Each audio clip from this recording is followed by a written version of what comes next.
अस्सलाम वालेकुम जी, welcome back to a brand new vlog. जनाब मैं आज फिर व्लॉगिंग शुरू कर दी है ये बड़े टाइम बाद।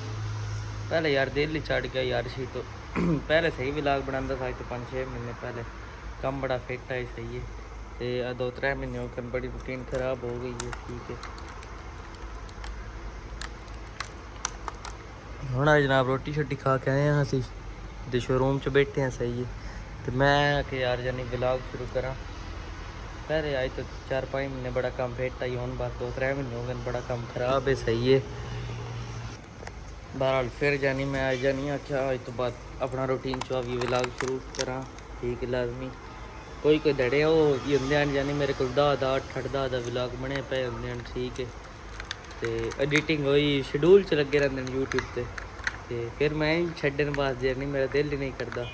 इतने के मौके होने इतने व्लॉग शूट हो सकते हैं बार नहीं मैं बनाई को नहीं। ठीक है बस 9 सत ठीक है सैं छड़ना टिक टाक चला चढ़नी। ठीक है नहीं बार लोन काम छड़ देने यार। हूँ मेरा तकरीबन हफ्ता 1.5 हो गए रूटीन बनी है। ठीक है रात सारी रात नींदर ही नहीं होंगी, दिहाड़ी बाज जानी मैं काम कर चली जाती हैं सैं चली जा। ठीक है तो इस तो बाद हूँ अपनी रूटीन चो मैं बैक तो व्लॉग श्लॉग बना रोजाना। ठीक है तो बस हम तुम विखाने सोफे शोफे। ठीक है तो अज का व्लॉग नाले कंटिन्यू करते हैं। जो चैनल पर नवे चैनल सबसक्राइब करो। ठीक है फिर कर दिया मज़ेदार वीडियो शुरू सही है। मैं पिया पानी देखो वाले सोफे अली कल बनाए हैं। ठीक है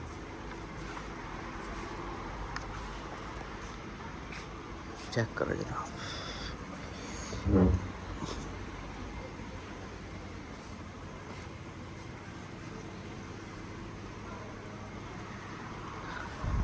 ये पता नहीं 5 पीस के 6 पीस वाली बनाया नहीं 5 पीस नहीं पता नहीं कितने पीस 6 पीस वाली पहले 6 पीस है। ठीक है नाल 3 जावी भी उधर नाल सही है।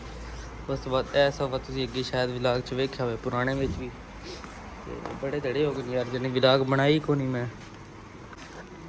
बाकी जनाब नहीं महसूस होया होना कि जिन्हें मैं इतने क्लिप बनाता पिया ना तो फोन फ्लैश बंद हो गया। ठीक है तुम पता ही फोन मेरा मौजूद गर्मी कितनी टैंपरेचर 48 तो सही है। इतने अंदर पक्खा भी चलता पाया वाला। ठीक है नाल वो अगे पक्खे चलते पे सारे सही है। एक वो बड़ा कूलर भी लगे है तो भी जो नहीं टैंपरेचर बड़ा हाई है। ठीक है इस वास्ते आई फोन मैं पता नहीं गर्म हो जाते ना कोई कवर मैं कोई नहीं लाया। फिर मैं गया पानी मैं अंदर। ठीक है फिर ना ही बैग तो रखे फोन ठंडा होया सही है। हम पानी आप पीने तो उस तो बाद जनाब तुम विखाने 1-2 सोफे हैं बाल बार वो वेख सकते थोड़ी व्लॉग एंड कर देंगे यार। हूँ तुम पता गर्मी गर्म हो जाता तो जल्दी जल्दी जरा वेख लो चक्कर।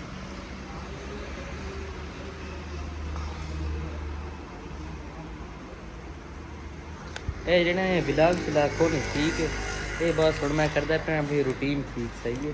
ये की मैं बता कुछ भी नहीं हाँ सोफे सोफे ये व्लॉग श्लॉग को ठीक है। बस मैं अपनी रूटीन ठीक करता पे मैं जाने लगा रहना सही है।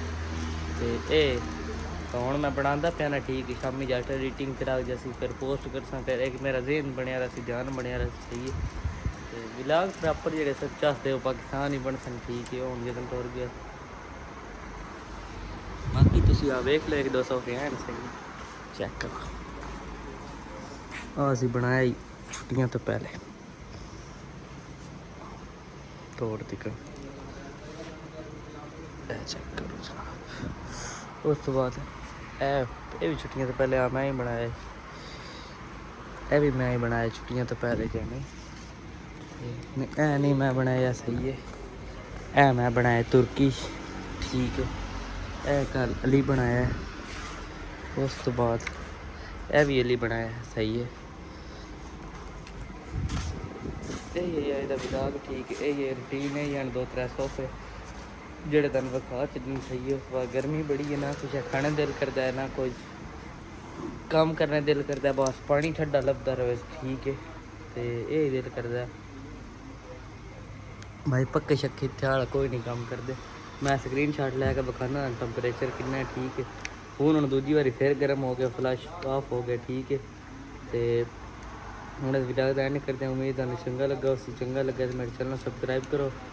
फिर करते हैं मज़ेदार वीडियो एंड। ठीक है बाकी बाय बाय अल्लाह हाफिज़ सही है। इंशाल्लाह मिल सका नम विलाग ना अगर छुट्टी नहीं मैं करता सही है पक्का। बाकी तो स्क्रीन शॉट वेखो टैंपरेचर कितना है इतने अंदर बैठे हैं चेक करो पक्खा चलता पे मैं तो सोफे तो बैठे अंदर तो चेक करो टैंपरेचर कितना है